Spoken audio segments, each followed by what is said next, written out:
coming to you live essentially on our today's discussion will feature the road safety and basically how you should be careful while driving in the rain and in the fog. My name is Joseph Okuma. I have Rebecca. Good morning, Rebecca. Good morning. How are you? I'm fine, thank you. And you? While driving coming to the studio, how was your safety? The road was safe. Yeah, there was nothing extraordinary. Okay. Yeah. Now, what should our viewers expect? Just update us so that we can be able to really know what should we expect in this discussion. Here we expect a lot, like what you should be adhering to when you are a driver, when you are a pedestrian. Yeah, you are all featured in. For sure. Yeah. And also we will be updating you regarding the new rules that were actually set by the NTSA, National Transport Safety Authority, and they say exactly yesterday the court basically put a halt on those kind of new directive from the NTSA. Essentially, we would like you to also talk to us regarding the road safety. What is your take? What are the precaution measures that you always take while driving in the rain or in the fog? What precaution measures do you always take while driving in the rain or the fog? You can do that by which number? 24510. Yes, basically you can do that by sending us your SMS through the number rolling down on the screen, 24510. Remember, you can also follow us on Facebook, that is Cityscope TV, and also you can do the same on YouTube channel Cityscope TV, and we'll be glad to sample some of your views perhaps while we go along the show. Beginning with the traffic, the NTSA new rule. Essentially yesterday the court stopped the implementation of the new set of rules by NTSA. According to Danston Omari, he said that there are faults and gaps in that new rule, citing that each and every citizen has the right to be heard before determination of any kind of case, citing that the court is the one that has the jurisdiction to determine the fine, not the NTSA. This is how Danston Omari cited that the new rules have got faults and gaps inside it. Let's have a look at that video.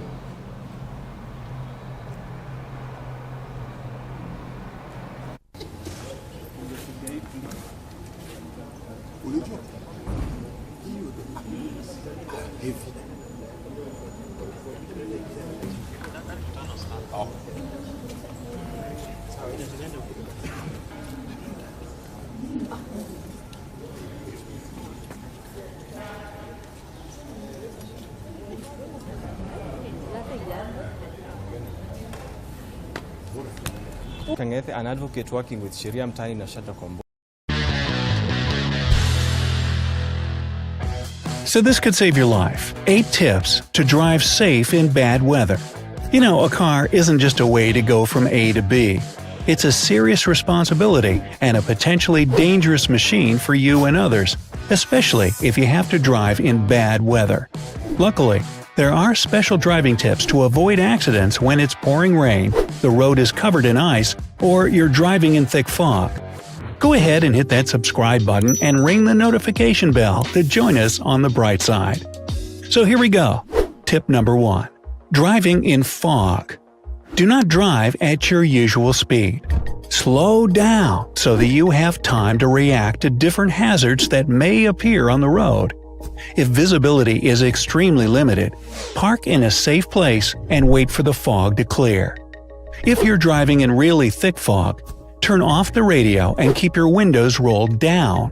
This way, you'll be able to hear what's happening around you to partially make up for your limited visibility. Don't drive with your brights on.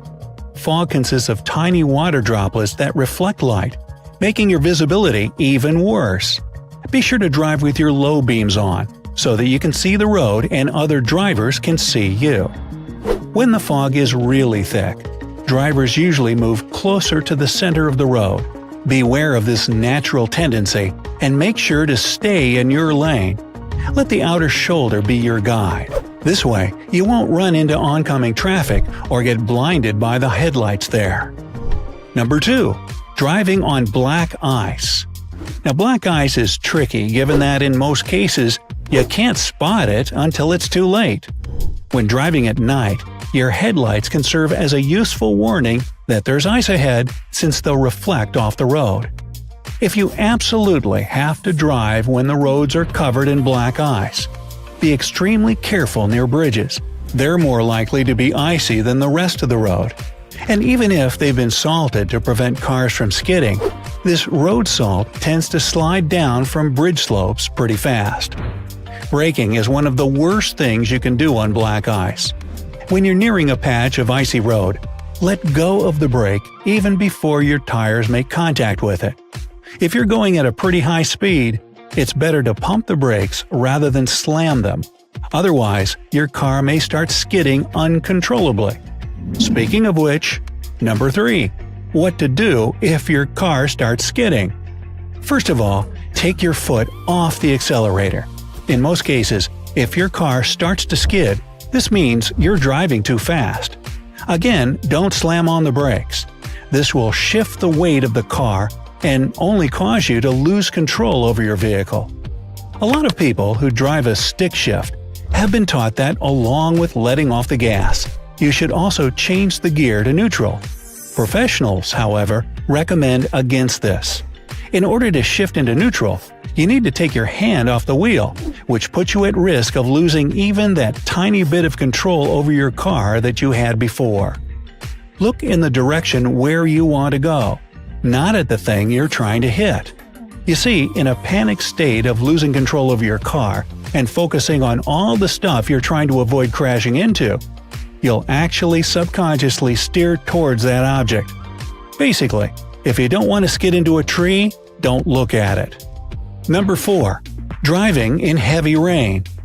Don't drive with your rear fog lights on in heavy rain. The driver behind you might mistake them for brake lights, and they'll be tempted to slam theirs. On wet roads, that's a dangerous mistake for everybody around. Turn on your headlights as soon as it starts to rain. This will help other drivers spot your car faster. And, of course, you'll be able to see the road better in poor visibility. Don't use cruise control. When you control the speed of the car yourself, you naturally accelerate and slow down to maintain the speed limit. Doing this shifts the weight of your car, giving it better traction, even on a slippery wet road. Cruise control takes away this weight shifting, meaning less traction and a higher risk of skidding. Now, even if you're not driving really fast in the rain, there's always the risk of hydroplaning. This is basically when sitting water acts as a lubricant between your wheel and the road, pretty much lifting your tires off the surface. In this case, do not turn the steering wheel. Immediately take your foot off the accelerator, then slowly and steadily press on the brakes. If you notice deep water ahead, just turn around. Driving through a large pool is too risky. You might damage the electronics of your car, get stuck, or even get swept away if the water's moving. Number 5. Driving in the rain at night. Well, let's just pile on, shall we? Raindrops on your windshield act as a lens that refract light.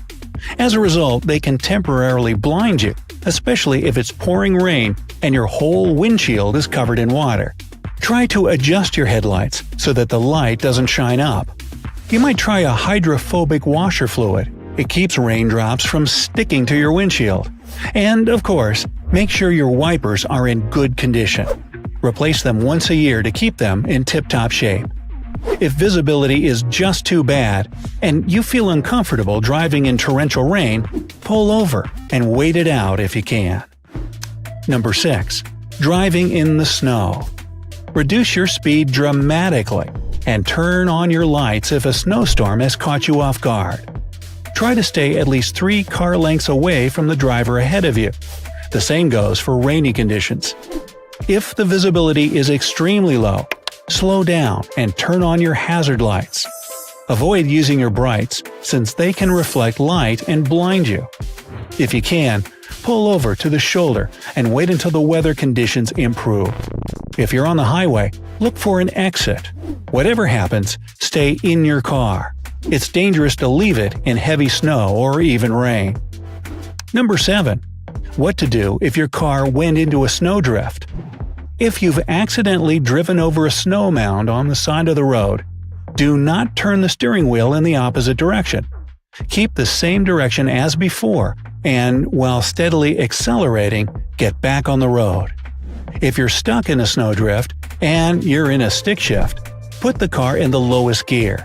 This way, your tires will spin more slowly, and you'll avoid the risk of digging yourself deeper in the snow. You can also try rocking your car. If you manage to back it up a bit, then go forward.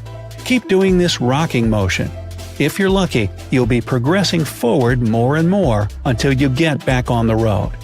However, if this method doesn't get you out of the snow after 5 minutes of trying, stop. Otherwise, you may harm your transmission. Number 8. Driving in a dust storm. As soon as a dust storm hits, pull over and entirely off the road. Also, make sure all your head and taillights are off. If you don't turn off the lights, other drivers may believe that's where the road leads. They'll follow you and crash into your car. Do not resume driving until it's safe to continue your trip. If you can't get off the road, decrease your speed to the bare minimum. Follow the white lines on the shoulder to make sure your car is pointing in the right direction. Stay calm. Most dust storms pass within a few minutes. So, do you know any other safe driving tips for extreme weather conditions? Let us know in the comments below. Be sure to give this video a like, share it with your friends, and click subscribe to stay on the bright side of life.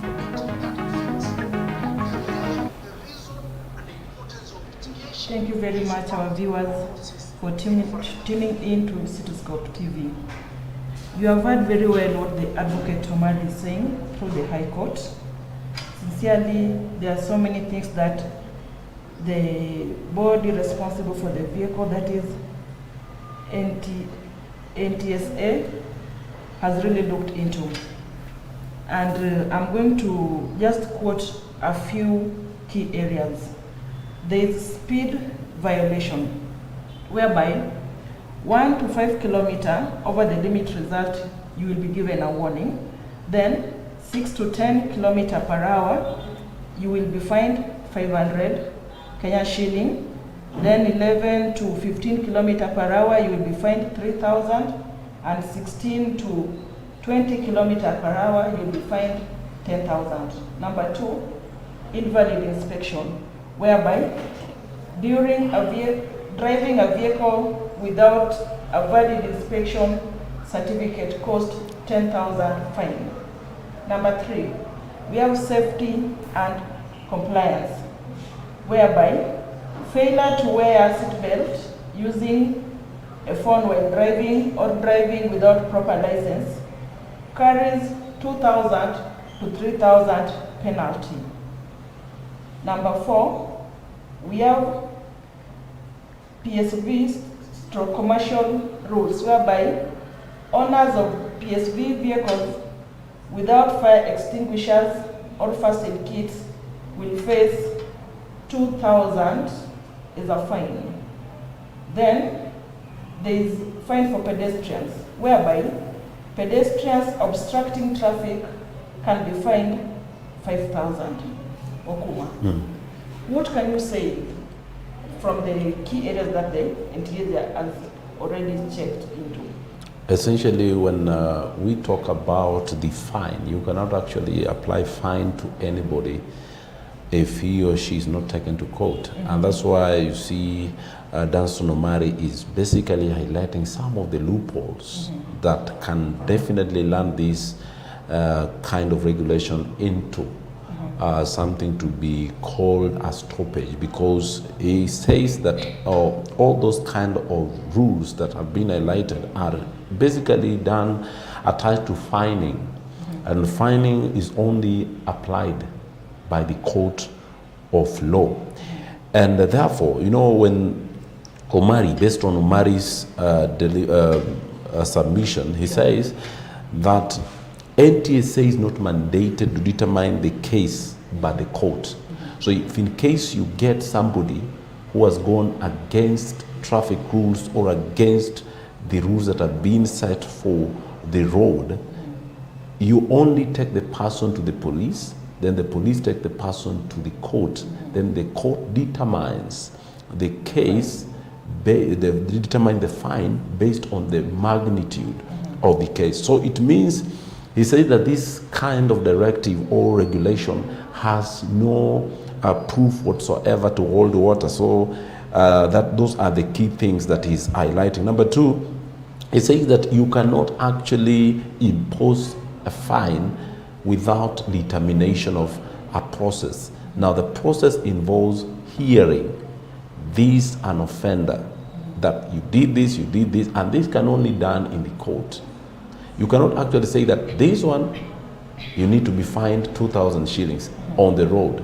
No, it is actually not according to the Constitution.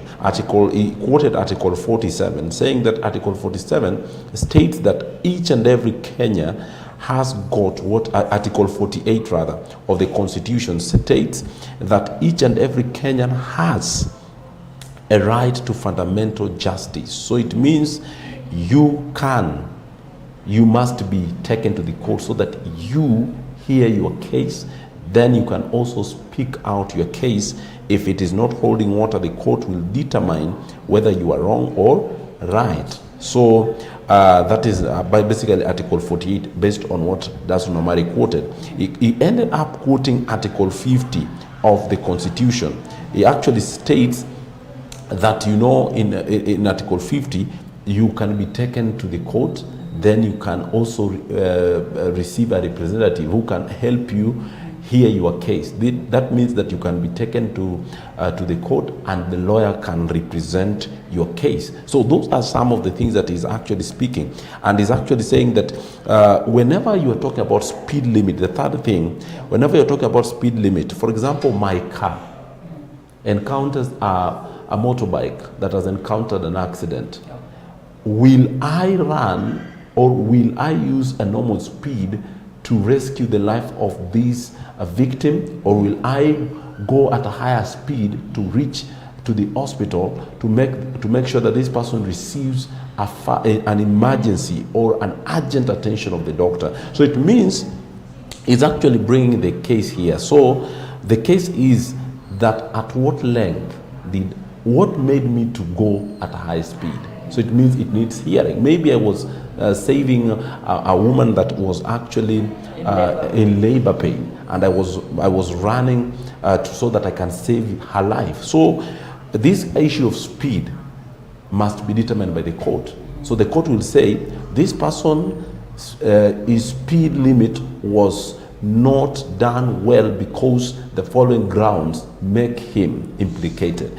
This one, we can actually just give you this amount of fine based on you offending or going against the traffic rule, but you are doing it for a right cause. So Omari is basically saying that this one is very, very, very harsh on Kenyans, because Kenyans also needs to be heard, and also the court should be involved in this process, not NTSA. So it means, in this case, there was no public participation? Public participation is not really needed here, because public participation is always needed when there is what is called a new, for example, the new rule that touches the entire public sector. But this one, it touches the motorist and those who uses this kind of of infrastructure, the road. And the thing that is happening is that NTSA, its major role is to make sure that safety is is actually done on the road, is actually showcased on the road. So it means they want to protect the interest of the pedestrians and the interest of the motorists and also the interest of the government. But you know, public participation is needed because that is one of the reasons what the High Court cited, that there was a lack of public participation. I think it's needed because they're stakeholders. Yeah. Yeah, they're stakeholders. Yes. And even as we're not saying that the rules are bad, but that fine part of it. Yeah. Because when you tell us that you want to fine a pedestrian 500, how many can afford that 500? Yeah, for sure. When it comes to rules and regulations, it doesn't touch us on who can afford, who cannot afford. Yeah. But you cannot give or you cannot place fine on somebody if the court has not decided. So it means NTSA is like doing the role of the court, and it should not be done. The role of NTSA is to make sure that you abide by the rules. If you don't abide by the rules, they are there to arrest you and take you to the court or to take you to the police station. Then the court will determine your case based on the accusation NTSA has made against you. So in this whole thing, they have gone overboard. They have taken the role of the court. The role of the court. And that's why Danson Omari is saying that, you know what? Even though you people are coming up with a regulation, this regulation is not your responsibility. This one is meant for the court. And also, as much as you want to find the people involved, they also have the right to be heard. It means when I come to you and tell you, Rebecca, this what you've done is worth 5,000, you'll have to question. You'll have also to reason. Will NTSA hear Kenyans? They will not. But court has the room for Kenyans to be heard. But NTSA will not. Okay, you know, when I go back to the key areas that they've checked, there is that one enforcement of technology and updates. Yes. Whereby you find that the smart licensing. Yes. Here, the second generation smart driving license embedded with microchip will be used to record offenses via a demerit point system. For sure. Look at that. That one is good. But you know, if it is good, I believe that there should be multi-sectoral engagement, whereby you engage all stakeholders attached to it. Then if they don't agree with what you're coming up with, then you can adjust to what they feel like should be added in that regulation. And that means that the Ministry of Transport, whenever they're coming with these policies, they should actually, or regulations, because these regulations cannot be put into place without the knowledge of the Ministry of Transport. It means the Ministry of Transport should also engage the Parliament. And the Parliament should actually go in line with the Constitution, because nothing can you do outside the Constitution. Constitution is the guide of everything. Now, if the Constitution is the guide, and the same Constitution states that nobody can determine a case, only the court. Yeah. So it means that if the Parliament is making any approval of any regulation that is proposed by the Ministry of Transport, the judiciary should be involved, because judiciary is the third arm of the government, and they're the ones that are mandated to determine cases that surrounds the citizens and any body of the government. So it means nobody of the government can determine a case without involvement of the legal process, and the legal process must attach itself to Constitution. That's why Omari is saying that there are loopholes in this kind of regulation. So there is no way a body can decide we have to do this, against this, and this one is meant for another institution. Yeah. So by and large, our viewers should be able to understand that every rule and every regulation must align itself to the Constitution. And that's why this kind of regulation has been stopped for determination. And the hearing is basically in this month of March, because it is an urgent. It really needs a very quick hearing. We just thought there will be public participation, so that it will not be stopped again. Yes. And the fine will be a bit lenient. For sure. Yeah. And also what I can actually say is that perhaps there are some good things in this regulation, like for example, the new technology employed so that it can determine. But though the technology is good, but it has to go in line with the Constitution. But, okay, some of them are good, like this matter of seat belts, using phone while driving. Sincerely, phone has killed so many people. Yes. Because you find that you're so much engrossed into it that you forget you have some lives are in your hands or you're on the road. Just because of the phone. For sure. But the bottom line is this kind of directive is good, that whenever you're driving, you must know that your phone should not be part and parcel of your engagement in driving. But who to determine this kind of case? It is the court. Yes. It is not the NTSA. And you know, when there's public participation, I think each and every person will be aware.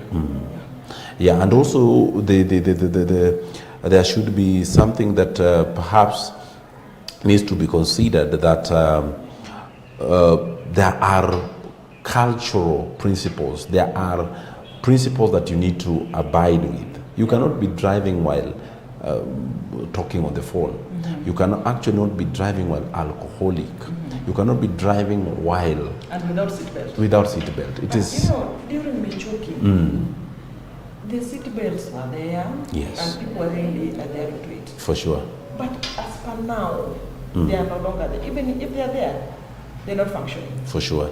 And majority needs to know that the seatbelt is for your safety. And we shall actually one day engage our viewers on the topic seatbelt, because they need to understand that each and every vehicle they get into, whether public service vehicle or private, must have a seat belt. Na ufunge mshipi. And ufunge mshipi ili you make sure that your safety is guaranteed. That is what we were keeping our eye on the new regulations that were basically passed by National Transport and Safety Authority. And you know what? They are regulations which attaches themselves with fine imposition, whereby if you're found guilty or fine or found attached to any offense attached to those kind of the violation, you are implicated. But court decided and said, no, we have to hear this case so that we can be able to determine it constitutionally. Moving on, our viewer, we want to talk about today, we want to talk about the road safety attached to what is called driving in the fog and in the rainy season. Remember, this is a rainy season whereby we basically need to understand some of the basic principles that we need to apply while driving or while using a vehicle. Have you ever drove during rainy season, or have you ever found yourself boarding a vehicle during the rainy season? Yeah. Okay. So I think you should tell us how the experience was at the end. So kindly let us just get to hear some of the principles that you need to know while driving in rain and in the fog. Let us get the video that gives us some of the preliminaries that we need to hear or know about.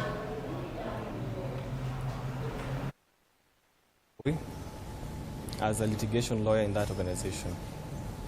So Sheria Mtaani, upon being instructed by members of society, petitioned the High Court sitting at Nairobi.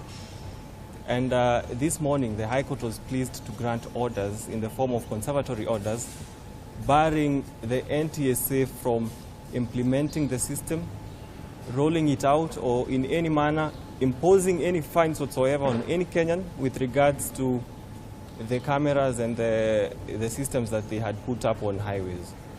Reason being that this system was rolled out without consulting the law insofar as the rules that govern automated decision makers are concerned, as under the Data Protection Act. Secondly, the NTSA has not made us aware where the fines are being channeled to, because we have the NTSA fund and we similarly have the judiciary fund, where ordinarily fines that arise from criminal processes are usually channeled. So we are not aware where the money is being taken.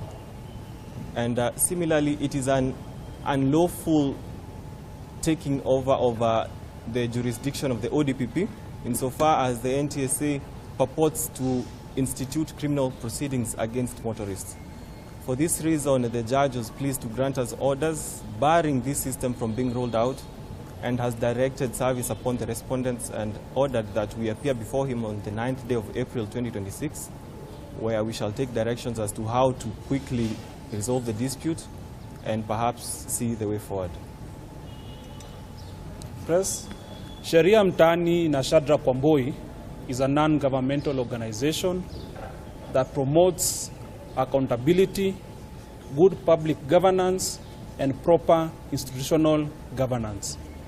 This is a non-governmental organization that purely has the interest of Kenyans at heart, and at this instance, the motorists at heart. Now, we lodged a three-pronged attack on the recently rolled out NTSA instant fine traffic systems, which saw the automation of instant fines.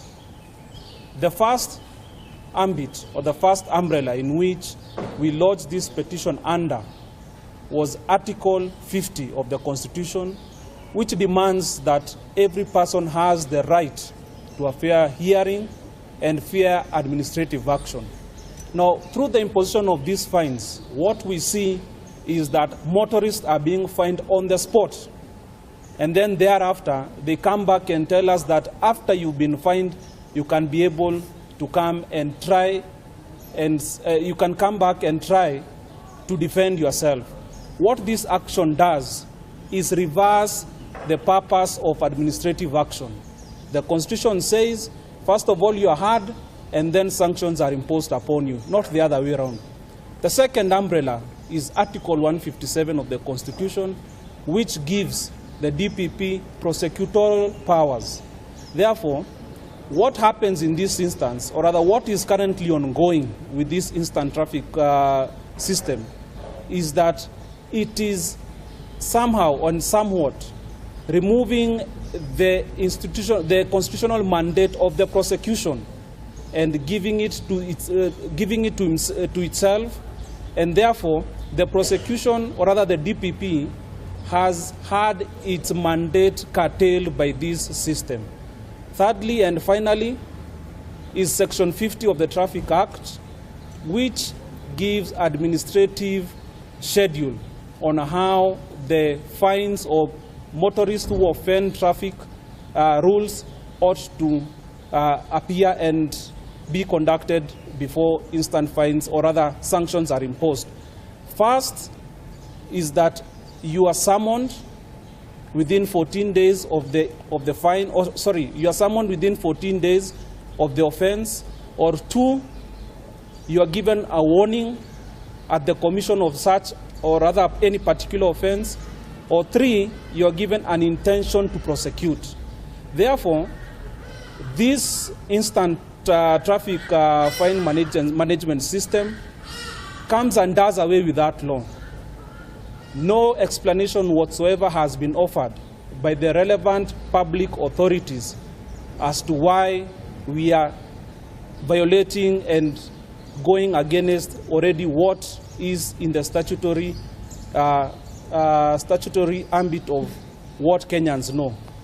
Therefore, we call upon every motorist, every Kenyan, that we are here to defend the rights of motorists. If any of you receives an instant fine, you have the moral and civil and even the legal obligation to refuse to pay that fine. Therefore, let nobody harass motorists, as this is a matter where conservatory orders have already been issued, and therefore no motorist should be instantly fined with what has been recently rolled out. Thank you. Of Sheria Mtaani, Wakili Stanley Kinyanjui has explained the role of NGO called Sheria Mtaani na Shadrack Wambui. Shadrack Wambui, we are sorry, is not present, because he's bereaved, he traveled to attend a burial. Of fundamental consideration is that yesterday, Sheria Mtaani's portal received more than 600 requests for us to take up this matter.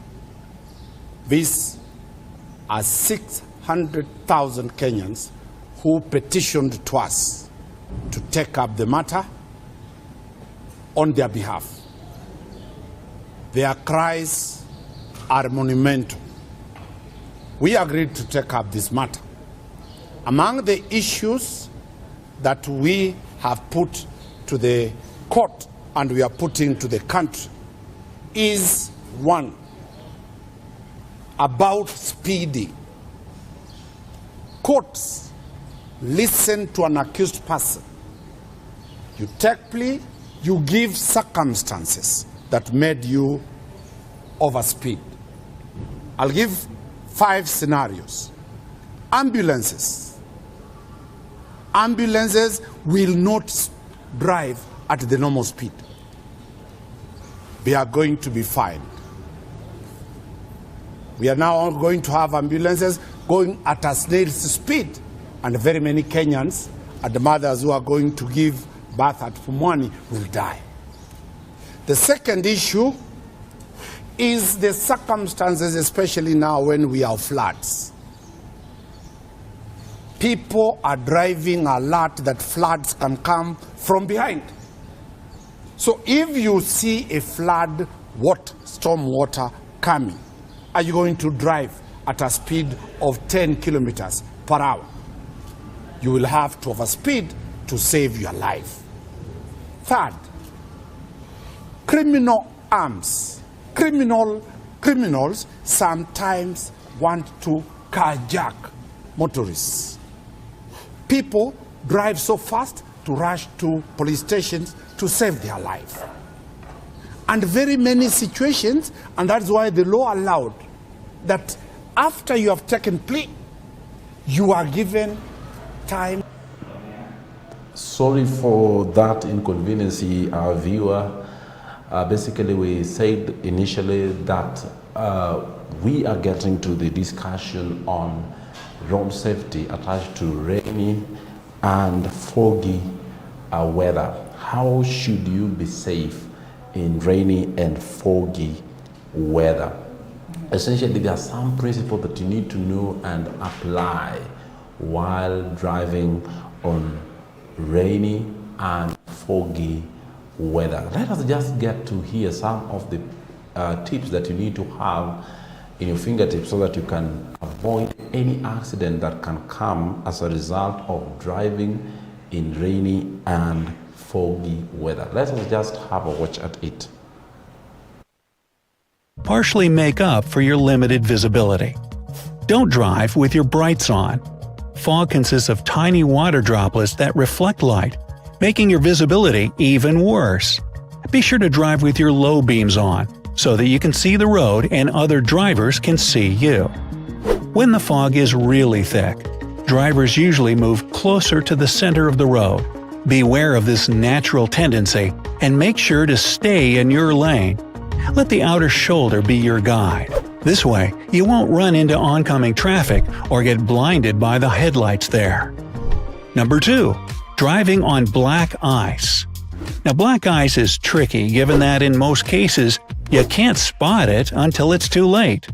When driving at night, your headlights can serve as a useful warning that there's ice ahead since they'll reflect off the road. If you absolutely have to drive when the roads are covered in black ice, be extremely careful near bridges. They're more likely to be icy than the rest of the road. And even if they've been salted to prevent cars from skidding, this road salt tends to slide down from bridge slopes pretty fast. Braking is one of the worst things you can do on black ice. When you're nearing a patch of icy road, let go of the brake even before your tires make contact with it. If you're going at a pretty high speed, it's better to pump the brakes rather than slam them. Otherwise, your car may start skidding uncontrollably. Speaking of which, number 3. what to do if your car starts skidding. First of all, take your foot off the accelerator. In most cases, if your car starts to skid, this means you're driving too fast. Again, don't slam on the brakes. This will shift the weight of the car and only cause you to lose control over your vehicle. A lot of people who drive a stick shift have been taught that along with letting off the gas, you should also change the gear to neutral. Professionals, however, recommend against this. In order to shift into neutral, you need to take your hand off the wheel, which puts you at risk of losing even that tiny bit of control over your car that you had before. Look in the direction where you want to go, not at the thing you're trying to hit. You see, in a panicked state of losing control of your car and focusing on all the stuff you're trying to avoid crashing into, you'll actually subconsciously steer towards that object. Basically, if you don't want to skid into a tree, don't look at it. Number 4. Driving in heavy rain. Don't drive with your rear fog lights on in heavy rain. The driver behind you might mistake them for brake lights, and they'll be tempted to slam theirs. On wet roads, that's a dangerous mistake for everybody around. Turn on your headlights as soon as it starts to rain. This will help other drivers spot your car faster. And, of course, you'll be able to see the road better in poor visibility. Don't use cruise control. When you control the speed of the car yourself, you naturally accelerate and slow down to maintain the speed limit. Doing this shifts the weight of your car, giving it better traction, even on a slippery wet road. Cruise control takes away this weight shifting, meaning less traction and a higher risk of skidding. Now, even if you're not driving really fast in the rain, there's always the risk of hydroplaning. This is basically when sitting water acts as a lubricant between your wheel and the road, pretty much lifting your tires off the surface. In this case, do not turn the steering wheel. Immediately take your foot off the accelerator, then slowly and steadily press on the brakes. If you notice deep water ahead, just turn around. Driving through a large pool is too risky. You might damage the electronics of your car, get stuck, or even get swept away if the water's moving. Number 5. Driving in the rain at night. Well, let's just pile on, shall we? Raindrops on your windshield act as a lens that refract light. As a result, they can temporarily blind you, especially if it's pouring rain and your whole windshield is covered in water. Try to adjust your headlights so that the light doesn't shine up. You might try a hydrophobic washer fluid. It keeps raindrops from sticking to your windshield. And, of course, make sure your wipers are in good condition. Replace them once a year to keep them in tip-top shape. If visibility is just too bad, and you feel uncomfortable driving in torrential rain, pull over and wait it out if you can. Number 6. Driving in the snow. Reduce your speed dramatically and turn on your lights if a snowstorm has caught you off guard. Try to stay at least 3 car lengths away from the driver ahead of you. The same goes for rainy conditions. If the visibility is extremely low, slow down and turn on your hazard. Thank you for staying put with us at Cityscope TV. It is always delightful to have you around because your presence here makes us move forward. The question we asked you, how do you take precaution measures before driving in the rain and in the foggy weather? What precaution measures do you always take before driving in rainy and on foggy weather? That is the question that we asked you. Remember, our discussion right now goes around driving in the rainy. You can be starting your journey from your place, then you meet fog in another place, different from where you came from. You meet rain in another place, different from where you come from. Now, what are the tips that you need to apply to really fix any accident or any damage that can come as a result of these 2 weather patterns, the foggy air weather and the rainy weather, Rebecca? It has been always very much important for our viewer to get in touch with these tips, because if they don't get in touch with these tips, you know, sometimes you can have a very negative result because of ignorance. But we want them to really know what exactly they should be doing so that they can overcome anything caused by the rainy or foggy weather while driving. What exactly should they know driving in the rainy? More so in this season where we have rain, Yes. you know, this rainy season is unpredictable. Okay. Because you find that you went to sleep when there was no sign of rain, but when morning comes, you're not waking up and you just hear Okay. there's some rain. So there are some essential road safety that you need to adhere to. For example, we have reduced speed significantly. Yes. Wet roads reduce the tire traction during. Wet roads reduce tire traction. Okay. So driving slower will help prevent hydroplaning. Okay. Yeah. Mm-hmm. Then increase following distance. This means increase the gap between you or between your vehicle and the car in front of you. Okay. Yeah. Mm-hmm. You have to have at least 4 seconds to allow longer brake distances. Yeah. Okay. Then another one, turn on headlights.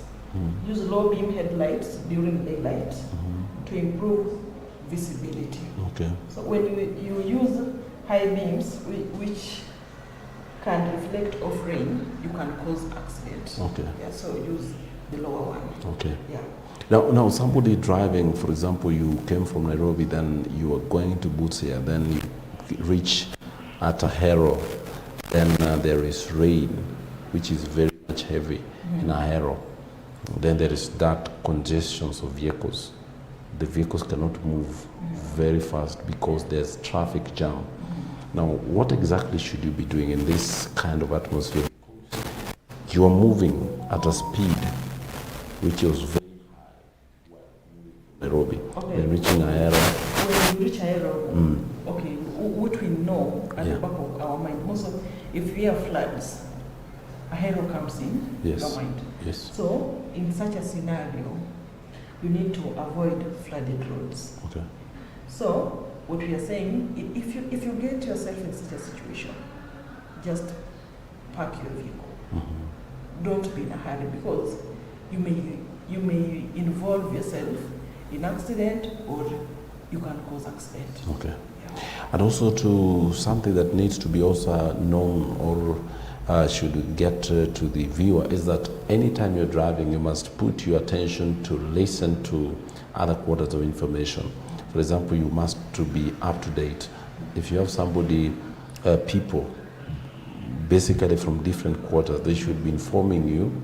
Also be ready to receive information. Perhaps you're traveling to Busia, then Ahero, there is that flood or the breakage of the bridge. You know, the first thing that you need to know is to have the information. And the first-hand information you can get from the news, you can even get from friends, you can get from any quarter, basically that perhaps can inform you on the safe zones, particularly while driving on the road. Then secondly is that you need also to understand that, you know, safety begins by you alone. You know, it begins with you. Because when you have that urgency that you must reach in Busia, and even though it's raining, you overspeed and you move at a higher speed, that means you are also putting your life at risk or in danger. So it means that wherever you want to go to, whether it is very much urgent and there is a weather hazard that is rainy, it is raining, you have to also put yourself in that precaution, because you can reach there not safe, and at the end of the day there is no need of that meeting going on when you are And not you around. know, when you just drive through flooded area, Yes. your engine is likely to die. Like Yes. just recently, we saw so many vehicles being swept away. Why Okay. were they being swept away? The engine had died. Okay. They couldn't work, they couldn't move now. Okay. They were dead. Okay. So in case you find yourself in the middle, like the ones that you are saying about people found themselves in a floody area and essentially the engine knocked, what exactly should they be doing immediately they found themselves in that scenario where the engine is not working, the engine is dead or knocked? What exactly should they be doing? Okay, let me say, if so many people had parked there because they were not moving during the queue, but if you are alone, you can raise an alarm. Okay. Yeah, you can make some calls for you to be rescued. Okay. Yeah. But some calls cannot be useful. You can make a call to a friend who maybe is not connected to any. What exactly? Which call should you be making to who and to which area? There are emergency calls like your police in 911. Yeah. So that you can be rescued. Yeah, you can be rescued. Now, basically, there is the use of the light, whereby you don't actually make that light to be that brighter, because if you make a light to be so brighter, it can also bring some danger to the person coming on the other side. Yeah. Because while driving, while it is raining, you must use another light. Which kind of light is it? The beam one. The beam one. Yeah. So the Then beam one. on light, when you're driving in the rain, Yeah. you don't just use hazard lights Okay. anyhowly. Okay. Use it correctly. Okay. Yeah. Okay. At what point of time should you be using When the you've hazard light? stopped, your vehicle is not moving. Yes. You can Use the hazard light. so Okay. that you indicate that you are there, you have stopped. But Okay. when moving and again using the hazard light, you will cause confusion to your fellow drivers. Okay. Yeah. And that can cause an accident, essentially. And basically, what should be the screens? Should they be locked or be open? Because some people, you will find them opening, some are closing. Which one is much more remarkable? I think you close because You close. it might be raining across. Okay. So if they are not locked, your vehicle will be rained on. Okay. So, yani the inside. Yeah. And also the speed should be so much moderate, because while driving at a higher speed in the rain, you can find it very hard, because sometimes the vehicle, the road has been submerged by waters, and when you're driving speedily, you can find yourself knocking at something or a stone on the road which has been covered by the submerging water. So your speed should not be So that that's high. And there's something called smooth handling, where you avoid sudden braking. When you brake, it's sharp, quick, you can easily cause accident. Okay. Yeah. So the braking should not be that sharper Yeah. while driving Because, in the rainy. in the rain, you can easily skid. Okay. Yeah, they will be skidding. Okay. I know, there are also those that perhaps drives in rural roads. You get yourself, you are from Nairobi, you're running on a highway, yet your rural road, it is so muddy. Basically, what should you be doing? Should you park, then use another model of reaching your home, or should you just struggle even though the road is so muddy? Because road safety does not only go hand in hand with on highway only, but also to your rural home or rural roads. In that scenario, Yes. your safety first. Yeah, your safety first. If you know that, because even those who are going to the rural areas, Okay. they know what they're going to meet there. They shall have heard that, that road from passing through or to our place, it has not been made. It's still in very bad state. Okay. Yeah. So you need to plan yourself well. Okay. And your vehicle also should be prepared well, whereby you have to check on the tires, the windscreen, is it working? Now you are in the rural. Yeah. Essentially, maybe You're going the there. bridge has broken, maybe. So it means this one goes hand in hand with the information. You need to coordinate. Yeah. Ask those that are in the rural, basically, how is the road? What state is it? Is the bridge connecting your place to the place? Because you find out that maybe in Migori, maybe in a place called Nyatike, Migori, there is a report indicating that the bridge was broken and crossing the road was very, very hard. That made the motorist to struggle while using the road. So it means we need always to have information prior before reaching to a certain destination. But at the moment, this rainy season, your vehicle preparedness should be checked properly Yeah. before you indulge in any journey. Okay. Yeah. You have to ensure that the tires have adequate tread Okay. and your wipers are working effectively, because you can find that when your wipers are not working effectively, and on your way to your destination you encounter heavy rain, you will have very difficult time. Mhm. That applies also to your tires. When they are tired of being in the road, Yeah. my friend, It is I don't very, know very if you're risky. having that brake or what. Mhm. Because what is the vehicle? That friction. Yeah. I don't know how you will help. It will be yourself. so skiddy. Yeah. Mm.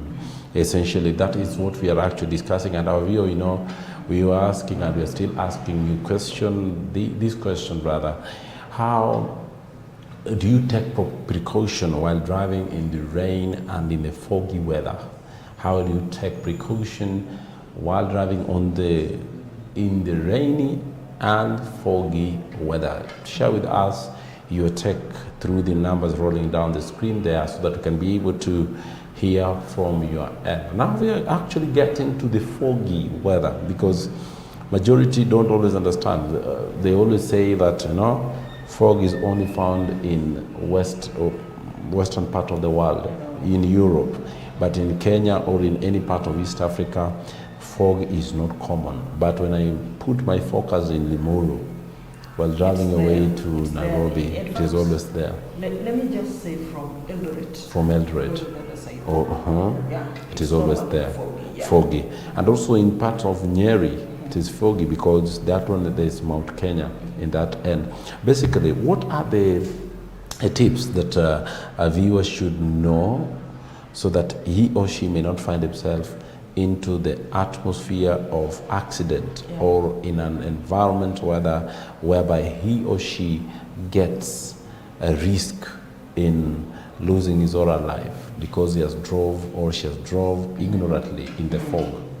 Okay, first and foremost, what our viewers need to know: in foggy, you will not see clearly. Okay. Yeah.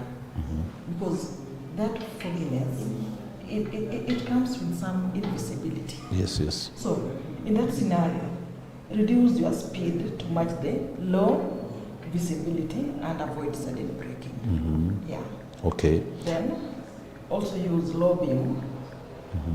Use low beam. Mm-hmm.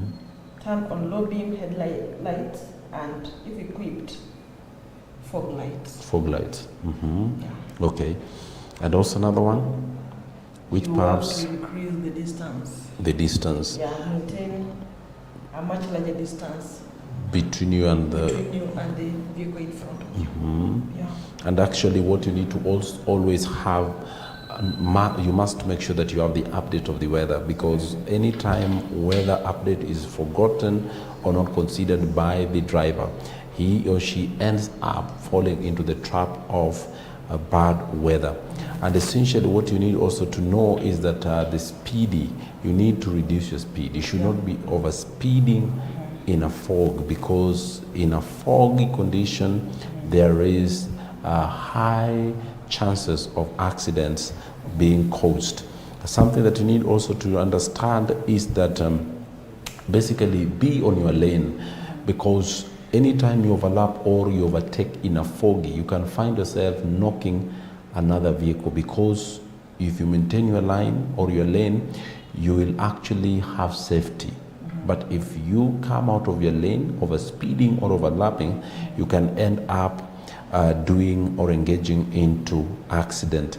And also something that you need to do, the way you've actually said, your screen, your wipers should be that active. And you know, in foggy areas, you can also use defrosters. Yeah. To keep your windshield clear of condensation. Yes. So, when you normally use a road that is always foggy, you must have defrosters. Defrosters. To help you. Okay. And also that means you must turn the heater to high heat and have the airflow blow towards the wind shield. That means that these kind of things should be in your car or in your vehicle. If perhaps the vehicle that you have doesn't have this kind of high heater, it means you can end up finding yourself in an environment which is so dangerous. And essentially something that you need to know, it is always be somebody who is in getting the information. And this information should help you plan your route, because if you don't plan well your route, you can end up falling into the trap of the fog or the rainy. But particularly the fog, you need to get information. Drivers have connections. You can actually be traveling from Nairobi, you know somebody who will always use that road. Maybe he traveled 2 or 3 hours before you travel. You have to get information from this person. Yeah, it is very much useful and very much important as far as everything is concerned. If you don't have that kind of connection, your vehicle should have GPS, whereby you can have locations. These locations will help you to know what exactly is on the other side of your road. And again, if you are driving in a foggy area, you need to avoid stopping. Yes. Because you might cause accident when you just stop anyhow. Maybe someone was following you, so it can be. Then another thing, you have to learn to listen. Yeah. Basically. Yeah. If you're not getting something very clearly, just roll down your windows and listen. Yeah, from the outside. From the outside, for sure. And also, basically, don't use hazard light anyhow, because when you use them while driving, it is very much not safe. But to some point, there are sometimes the fog has covered the entire part of the road. You know, somebody to see whether you're coming from the other end, it becomes so, it becomes very hard. That means that, are that useful at that time? No, if the fog is extreme, you can pull into a safe location. Okay. Yeah. More so, parking lot, gas stations. Yeah. So that you can be able to avoid any accident that can come on your way. And essentially that is what we are actually getting here clearly, that you need to understand that when it is so heavy, make sure you park. Yeah, but you know, there are some instances whereby you are very far from the parking lot or gas station. Okay. There you have to put all the lights off except hazard light. So you just stop. Yeah. So all you park well, but let your hazard light be on. Okay. And also this also brings a precaution that whenever you want to start your long distance journey that is taking you to another part of the town or the city or another part of the country, you must make sure that your vehicle is in a good condition. Because maybe you found yourself in this foggy and your lights are not good, you don't have good, basically good brakes, you don't have basically good acceleration. Acceleration ukiguza iendi. You find yourself brakes when you apply doesn't make any. So it means you have to make sure that your vehicle is in good condition before traveling to a far distance. That is important. That's why we've seen that if you already found yourself in that scenario and your vehicle is not in good condition, yes, just run to the nearest parking station. But basically, if it is on brake, or any other But you know, case? brake will not help you. Okay. In foggy place, it will not help you. If your Yeah. brake is not in a good condition? It will not help you. Yeah. So the best thing is you just branch and park there, then wait. Even if you delay in your journey, but it's your safety It comes is, first. yeah, your safety comes first. And there's something that needs to be known and to be clearly identified with is that the authorities, the government, any attached sector to safety and to road safety and traffic should be essentially be there available to give information to the motorists so that they cannot make so that they don't make mistakes that are perhaps avoidable, because there are mistakes that you can avoid when you're informed.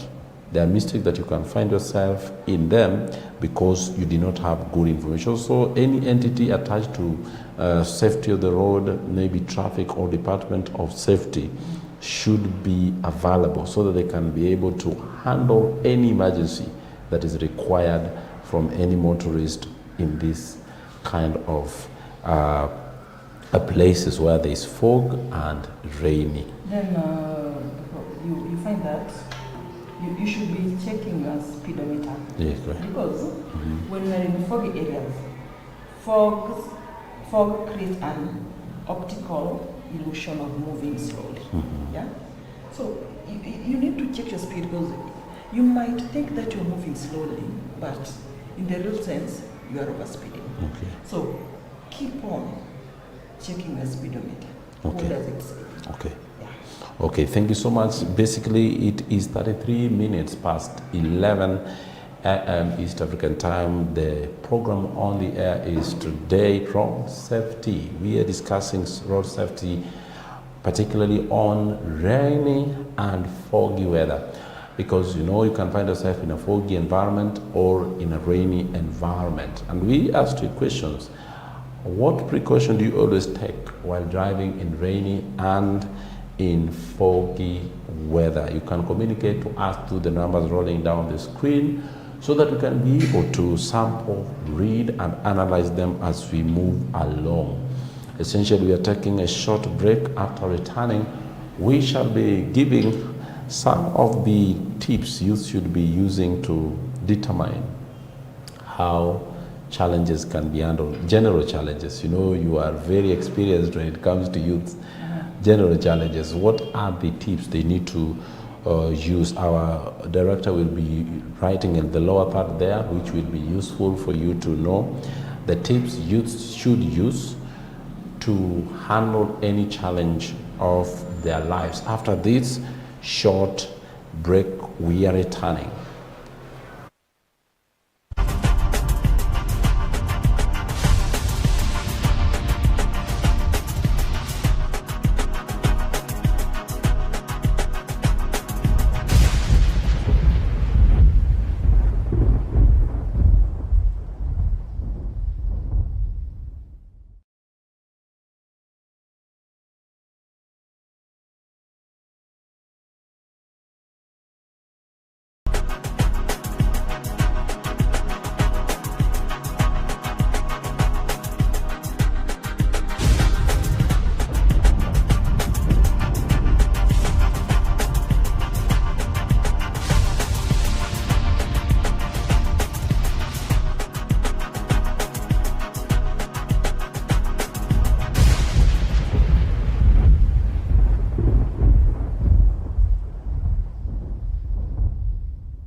And essentially, we are happy to have you around. And remember, we asked a question and that perhaps we need your answer.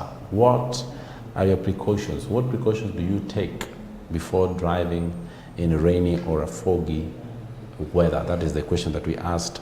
And in this session, we just want to engage our youth in some of the areas that they need to know how to overcome challenges, because challenges knocks doors every time, every now and then.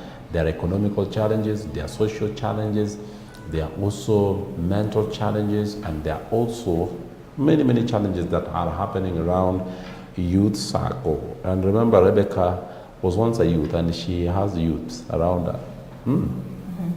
Basically, there are challenges that youth pass through.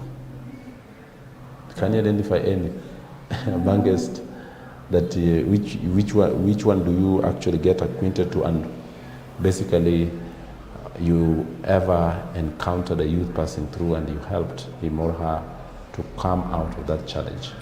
The youth have so many challenges. For example, there's that one of identity crisis. Okay, identity crisis. Peer pressure. How do I say this? Having no role model. Okay, identity crisis. Identity crisis is a very big problem because many youths want to be like another. They have not come to the point of understanding who they are. And that means when you're putting yourself into the shoe of somebody else, you find yourself passing through challenges that you cannot overcome because another person is different from you. So it means you're never the same and you will never be the same. You'll always be the same only if you are a twin, but twins also have difference. They have the differences. They're never the same. Okay, so identity crisis must be handled in a way of identifying who you are. So number two, we have the economical, because you find that somebody being raised in a family whereby nothing can come good, nothing is there to indicate that there is a future. Maybe you've grown in a family whereby you struggle to even meet the basic necessities, basic needs, essentially. You know, in that scenario where you have grown, we normally say it's a humble background. Okay. Yeah. What you can do as a youth, first you have to accept your background. Acceptance. Yeah. You can't be another. You cannot be in another family. You just accept that this is my family, and you have to embrace it. And now, basically, attitude also should be something considered by these youth, because if you have a positive attitude that something can come out, something good can come out of you, then you can be a person of difference. You know, mostly what will trigger you to work hard Yes. is accepting that background. Yeah. And you say that this background, I'm not happy. How we are staying, I'm not happy. How we are surviving, I'm not happy. From that, you will try to do something extraordinary, like working very hard, or even if it is business, you can start small. Okay. But it's something you start small to create some difference tomorrow. Okay. And essentially something that I would like to also to add is on what exactly your futuristic mindset. Because I remember Oluga, the PS for medical services, he testified something very tangible while there was ceremony done for his welcoming, welcoming in Siaya Asembo. He said something critical that, you know what, my mother used to engage into manual work, in quote unquote otongo. She used to dig for people, and whatever she got could help us go through our education system. Number two, people also touched my life. That people contributed to make sure that I reach where I am. So it means when a youth has embraced his or her background, and then he looks at the future and says that I can change the background, that means he or she will not remain stagnant in that zone. He should be pushing. Then when you're pushing, you will invite people to come and help you. You cannot invite help if you don't push. So it means youth should be pushing so that they can bring change in the environment or in their background. And even if the youths will be pushing, the parents also contribute. Yeah. They should be motivating them. In a larger number. Oh, yeah. Because, like the instance where you have put it to be saying that her mother used to. Yeah. But you know, I don't know whether it's me who is seeing it or not. Today when I was coming to work, I engaged a certain woman. Okay. She was carrying her baby to to school. And then I asked, hey, but what happened? Today there's no motorbike. Nimengoja sana na nimechoka. Wacha tu nimpeleke, uenda kesho atanisaidia. Okay. Nikamwambia mambo ya kesho atakusaidia. Hata usiige kwa akili. Mpeleke shule leo ili kesho ajisaidie. Okay. Unanipata? Okay. Why did I tell her that? Usimtegemee kesho, because you find that most people at the moment, the youths, many were told that go to school, work hard, get that white collar job, and if there is us, where is the white collar job? It's not there. It's not there.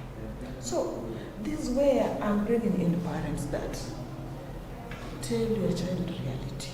Don't have high expectation from them that Joseph akimaliza shule yake akigraduate tomorrow I'll be at peace. There is no peace because life has become so difficult. Yeah. And that is the reality. Yes. Whatever they are being told in class and reality in the ground are contradicting. Yeah. So tell these youth that if this one fails, we can still get another option. Yeah, you are still useful. Don't just narrow your mind to one thing. job. Okay. Yeah. Okay. For you, because why the many youth have challenges is that they were promised the white collar job. Yes. And you find that white collar job is missing. So it's like a challenge economically to them. Okay. Yeah. And essentially economically, because you find some youths, they say that they only need 50,000 to start their businesses. Some are looking forward to have 100,000. They are dreaming of a bigger business, yet there are opportunities that they can begin from so that they can climb the ladder from one level to another. What is your take into them? When they're dreaming of 100,000, 50,000, sincerely money doesn't drop from anywhere. Start small. Do something Okay. to look for that capital. Start small, then it will go. Yes. Yeah, let's not wait for 100,000, 50,000, 200,000, because the big question is from who? From who? Will this money come from? Okay. And also something that I would like to also tell our youth is that never engage into relationships that you look for to live better.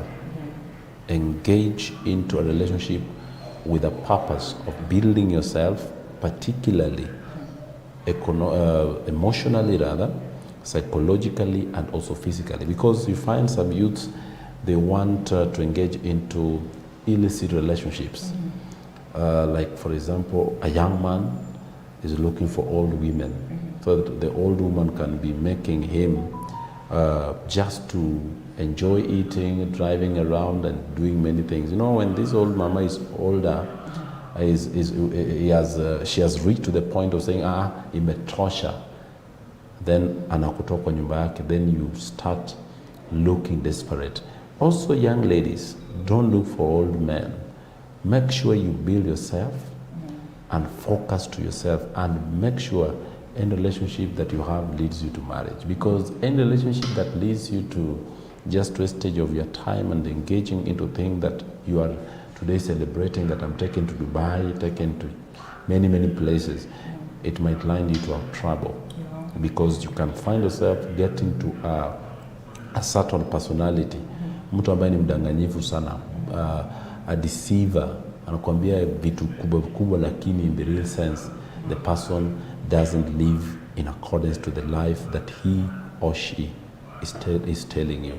So make sure that you evaluate any relationship that you want to get into. The motive should be, am I ready? The readiness, the maturity. The motive should be, I want somebody who will make me mature and grow to the level of maturity. Secondly, you should actually focus on a relationship that is strategic. You know, when I'm relating to so-and-so, it should be strategic, meaning that relationship that can take me to another point of life, not making me lazy. Or Anything draining you. or draining Yeah, me. there are things that can really drain your energy. Yes, and absolutely, that is what our youth should be doing. And also something that I think you should be talking about is that at what point should a youth be thinking and thinking about greater life tomorrow? Because that one is also a factor. At what point should a youth be thinking? Should you be thinking when trouble comes, or should you be thinking before trouble comes? Okay. First, you can find us on YouTube channel, Yeah. Cityscope TV, Yes. Facebook page, Yeah. Cityscope TV, and our line is 24510. Yeah. Now, my viewers, Mm. at first we were talking about road safety, then we shifted it to Youths. Yeah. We had to shift to youth because we normally have Yeah. youth forums Yeah. on Fridays. Yes. So we had to feature them in. Yeah. Yeah, because we have them at our heart. Yeah. Yeah. Essentially, that is exactly important. Is that, to me, what I can say is that a youth should start thinking about his or her tomorrow immediately he or she steps into the conscious state of judging things. Anafaa angalie my future. Then what should I be doing to build this future? That's why I say that parents have a bigger role to Yes. play. Yes. Because help this child identify himself or herself, whereby you find that somebody wants to become a musician. Yes. As a parent, you might kill this passion by saying, I don't want you to be a musician. Yeah? I want you to be a footballer. But in the real sense, they are not good in football. They are good in music. Yeah. Nurture them. Help them to bring it out. Okay. Yeah, support them. For sure. Yeah. Basically, support from parents play a very major role. Support the ambition of your child so that your child may grow in that ambition, and so that he may not or she may not kill that kind of ambition. Yeah. I know. Because you find, even as of now, you may find our age missing that sincerely, whatever I did was not my passion. Okay. Then if you ask them, what really made you to do it? Or, I was forced. Who forced you? The parent. So, Yani, he's working on something, but they are not happy. Yeah. Okay. They are not happy. With that, we come to the end of our program today. Basically, we were talking on road safety, and we shifted gears to youth safety tips. Youth safety tip, that is basically what we were talking about. Rebecca, I think you should say your last word, then we sign out from the program. Okay, let me start with the pedestrian. We do not talk to them. Even you as a pedestrian, keep safe. Yeah. Safety starts with you, wherever you are. Kindly keep safe. Avoid walking the road aimlessly when it's raining. And drivers, be keen.